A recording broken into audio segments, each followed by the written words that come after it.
Local train এবার একটু অন্য সাজে অন্য মেজাজে। এসি লোকাল ট্রেন কলকাতায়, এটাকে চেন্নাই, মুম্বাই, আর এবার কলকাতার কাছেও লোকাল এসি ট্রেন। শিয়ালদায় এই লোকাল এসি ট্রেন চলবে। কোথায় চলবে না, পূর্ব রেলের শিয়ালদা শাখায় এসি ইএমইউ কোচ চলবে। যে এসি ইএমইউ কোচ, এই ইএমইউ কোচ তৈরি হয়েছিল চেন্নাইয়ের কোচ ফ্যাক্টরিতে। তো কোন রুটে চলবে, প্রাথমিকভাবে কোন রুটে চালানোর কথা ভাবা হচ্ছে, সময়সূচি কি থাকবে, আবির রয়েছে সরাসরি আমার সঙ্গে, বলতে পারবে আবির।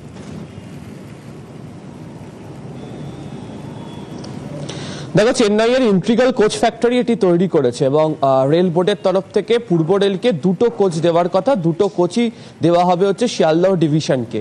অনেকদিন আগেই এই কোচগুলিকে দেওয়ার কথা ছিল, মুম্বাইয়ের পরেই, যদিও মধ্যখানে বেশ কিছু অসুবিধার কারণে সেটি আসেনি। মুম্বাইয়ের পর চেন্নাই এসি লোকাল ট্রেন তারা অপারেট করছে। বর্তমানে কলকাতাতেও অর্থাৎ পূর্ব রেলকেও দেওয়া হচ্ছে, শিয়ালদা ডিভিশন এটিকে অপারেট করবে। প্রাথমিকভাবে যে রুট নির্ধারিত করা হচ্ছে বলে আমরা জানতে পেরেছি, সেটা হচ্ছে শিয়ালদহ থেকে রানাঘাটের মধ্যে এটি চলাচল করবে।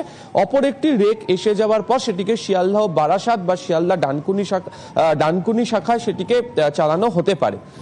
যে বিষয়গুলো হচ্ছে এসি রেকের ক্ষেত্রে, সেটা হচ্ছে মেট্রোর মতোই, এবং প্রত্যেক কটা কোচে যে দরজা থাকছে স্বয়ংক্রিয় দরজা, তার নিয়ন্ত্রণ করতে পারবেন হচ্ছে ড্রাইভার, গার্ড, তারা প্রত্যেকেই।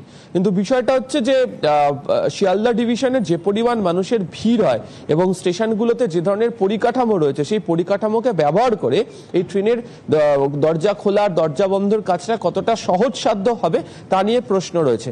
যদিও শিয়ালদা ডিভিশন সূত্রের খবর যে শিয়ালদাহের মতোই এসি লোকালের যে ভিড় বা স্টেশনের ভিড়, সেটা মুম্বাইয়ের বিভিন্ন ডিভিশনগুলোতে রয়েছে।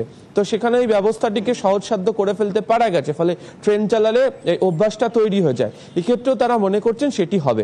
1160 জনের বেশি মানুষ এখানে বসতে পারবেন।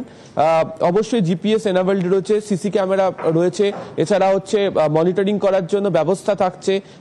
কোন স্টেশন আসছে, কোন স্টেশন ছেড়ে গেল, তার যে ঘোষণা, তাও কোচের মধ্যে করা হবে এবং সর্বোচ্চ 110 কিলোমিটার গতিতে দৌড়তে পারবে। স্টেনলেস স্টিলের তৈরি হচ্ছে এই রেকটি।